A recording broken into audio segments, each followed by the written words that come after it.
Alamin natin ang latest mula sa Senado, Sister El. Nako, ito naman ang Senado, si Senate President Chis Escudero, pabor daw na repasuhin ang auditing at liquidation ng mga confidential and intelligence funds. Ba't ka napapatingin sa akin? Pwede bang unahin dyan sa Senado? Alamin natin ang latest mula sa Senado kay RH28 Raymond Adpas. Kay Raymond. Napapanahon daw na maiayos ang sistema sa auditing at reporting sa paggamit ng confidential and intelligence fund. Elaine at Mayor, ito ang paniniwala ni Senate President Francis Chis Escudero. Lalong dapat lang pag-usahin yung umiral ng sistema sa naisin na transparency at accountability sa mga opisyal ng gobyerno. Partikular na yung Joint Memorandum Circular ng Commission on Audit of Department of Budget and Management na dilagdaan noong 2015. Dito itinatakda kung saan maring gamitin ng CIF at kung paano ang sistema ng reporting nito. Ito ay may kaugnayan sa mga pinakauling mga kaganapan na inimbestigahan sa Kamara de Representantes ng tinutukoy na Escudero ay ang investigasyon sa umano'y mapangabusong paggamit ni Vice President Sara Duterte sa 612 million pesos na CIF ng Office of the Vice President. Dahil ganun din yung kanyang CIF nang siya ay kalihim ng Department of Education. Kabilang ito sa 7 articles of impeachment na isinumiti ng Kamara de Representantes na siyang batayan ng kinakaharap na impeachment case ni Vice President Sara Duterte. Matatandaan na sa isinumiting answer ad cautelam ni VP Sara sa impeachment court, nanindigan ito na wala pang pinal na desisyon na nagdedeklarang illegal at hindi tama yung kanyang paggamit ng kanyang CIF. Ito si Raymond Adpas, Mayor.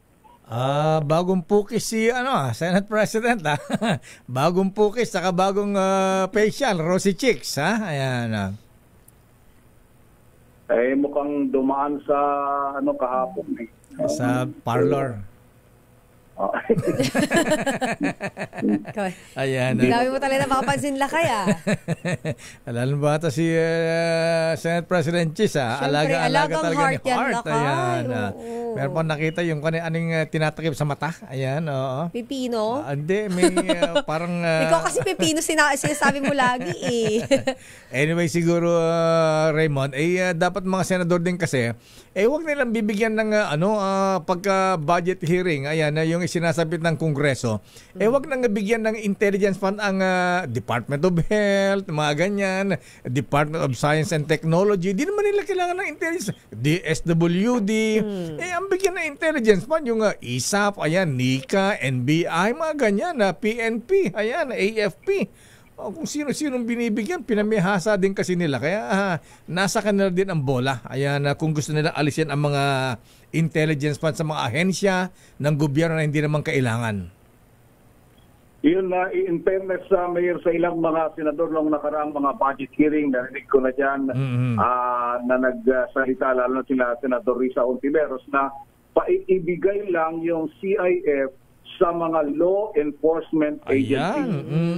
Sila lang. Lalong-lalo na yung issue na mainit, Mayor, sa West Philippine Sea, yung Philippine Coast Guard, sila yung dapat na dagdagan dahil nung tinignan yung listahan, kakapiranggot lang ang budget ng ang pondo o intelligence fund ng Philippine Coast Guard, napakalaki yung nakaatang na responsibilidad sa kanila, lalo na dito sa usapin ng West Philippine Sea, Mayor. Yan ang dapat ma-rectify, ma-correct, Raymond.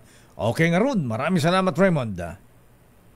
Samantala, Mayor, ngayong umaga naman si Senador, naghahanda na itong si Senador Pia Cayetano at si Mayor Lani Cayetano ng Taguig. Manunumpa sila ngayong umaga kay Chief Justice Gismundo dyan sa lungsod ng Taguig. Sino? Senator Pia at Senator... si Mayor Lani, yung hipag niya. Si Mayor Lani. Sila. Okay. Congratulations. Ito si RH28 Raymond Adpas para sa DZRH, una sa Pilipinas, una sa Pilipino. Maraming salamat, Raymond Adpas. At alam